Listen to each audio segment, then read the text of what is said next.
Sir ಜೊತೆನೆ ಅವರೇ ಇವತ್ತು ಕರೆದು ಸಿನಿಮಾ ತೋರಿಸ್ತಾ ಇರೋದು. ಯಾಕಂದರೆ ಅವ್ರಿಗೆ ಬೆಳಗ್ಗೆ ಫೋನ್ ಮಾಡಿದಾಗಲೂ ಅದೇ ಹೇಳಿದ್ರು, ಚಿಕ್ಕ ಹುಡುಗರೆಲ್ಲ ಅವ್ರ ಸಿನಿಮಾ ನೋಡ್ಕೊಂಡು ಎಂಜಾಯ್ ಮಾಡೋ ವೆರಿ ಹ್ಯಾಪಿ. ಅವ್ರ ಜೊತೆನೇ ಇವತ್ತು ಕೂತು ಸಿನಿಮಾ ನೋಡುವಂಥ ಒಂದು ಅದೃಷ್ಟ ಸಿಕ್ಕಿದೆ. ಆ್ಯಂಡ್ ಏನು ಹೇಳಿ ಅವ್ರ ಬಗ್ಗೆ, ಅವ್ರ ಮನಸ್ಸಲ್ಲಿ ಏನು ನಡೀತಾ ಇದೆ, ಅವ್ರ ಮೈಂಡಲ್ಲಿ ಏನಿದೆ, ಸಿಂಬಾಲಿಕ್ಕಾಗಿ ಎಲ್ಲ ಹೇಳಕ್ಕೆ ಹೊರಟಿದ್ದಾರೆ.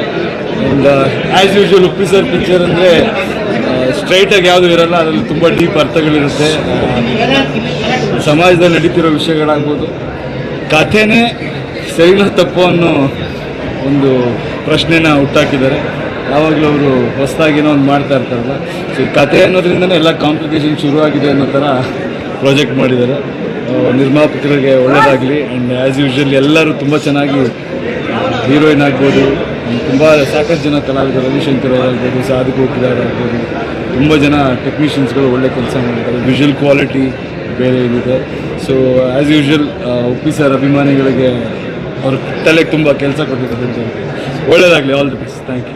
ಸಿನಿಮಾ ಮೇಲೆ ಜನಗಳಿಗೊಂದು ಫೋಕಸ್ ಸಿಗುತ್ತಾ ಅಂತ, ಐಡಿಯಾಲಜಿ ಮೇಲೆ, ಜೀವನದ ಮೇಲೆ ಅವರೇ ಹೇಳಿದ್ದಾರೆ, ಅವರೇ ಹುಡ್ಕೋಬೇಕು, ಯಾರು ಹುಡ್ಕೊಡೋಕ್ಕಾಗಲ್ಲ ಅಂತ ಕಥೆಯಲ್ಲಿ.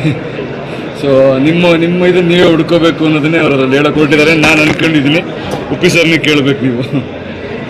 ಜೊತೆಗೆ ಜನವರಿ 8ಕ್ಕೆ ಈಗ ಈ ಸಿನಿಮಾದ ಮೇಲೆ ಮಾಡಿ. ಒಳ್ಳೆಯದಾಗಲಿ. Thank you.